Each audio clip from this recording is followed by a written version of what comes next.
Hello गाईस. Sorry खूप दिवस vlogs आले नाही आहेत चॅनलवरती. पण मोबाईल थोडासा खराब झाला होता आणि एक्झाम वायवास चालू होते म्हणून मी पॉज घेतला होता. बट आता मी ट्राय करीन की व्लॉग्स जे आहेत ते कंटिन्यूस येतील चॅनलवरती. आणि आज मी खूप दिवसानंतर after everything exams and vivas मी मराठी मूवी बघायला आलो आहे. ह्याचा फर्स्ट पार्ट माझा अजूनही खूप लाडका आहे, देऊळ बंद. आणि आता मी बघायला आलोय देऊळ बंद 2. तर बघून आता बघ परत आपण स्वामींची चमत्कार आणि कृपा बघणार आहोत. मी तर एक्सायटेड आहे खूप. अजून शो चालू व्हायला टाइम आहे. थोड्या वेळानंतर आपण बघूया की हा मूवी कसा आहे ते. So guys, finally we have entered in the theatre. हा सकाळचा शो आहे म्हणून जास्ती गर्दी नाही दिसत आहे. देऊळ बंद 2 ची जी पब्लिक आहे तीच आलेली आहे. अजून अजून कुठल्या दुसऱ्या स्क्रीन्समध्ये जे आहेत ते हिंदी मूवीज लागलेले आहेत. राजा शिवाजी आहे आणि अनन्या पांडेचा आणि लक्षचा जो न्यू मूवी आलाय तो लागलेला आहे. सो आता आपण आपल्या स्क्रीनकडे चाललोय, स्क्रीन 3 कडे. हे बघा, श्री स्वामी समर्थ. चला, स्क्रीन 3. या आधी काही स्क्रीन 3 मध्ये ना मी स्त्री 2 साठी आलो होतो. आणि finally we are going to entering in the theatre.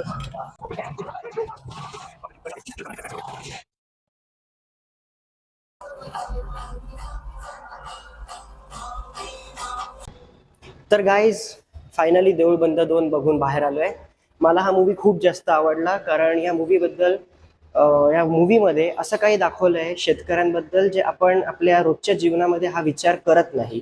आपण शहरात राहतो पण शेतकऱ्यांचे सिच्युएशन्स, ते कसे जगतात, त्यांच्यावर काय परिस्थिती असते, त्यांच्या फॅमिलीजबद्दल, त्यांच्या सगळ्या प्रॉब्लेम्सबद्दल ह्या मूवीमध्ये दाखवलं गेलं आहे. आणि मला खूप जास्त आनंद हे बघून झाला की देऊळ बंद 3 ची अनाउन्समेंट झाली आहे. म्हणजे माझा लाडका ऍक्टर कश्मीर महाजनी, म्हणजे महाराष्ट्राचाच लाडका आहे तो.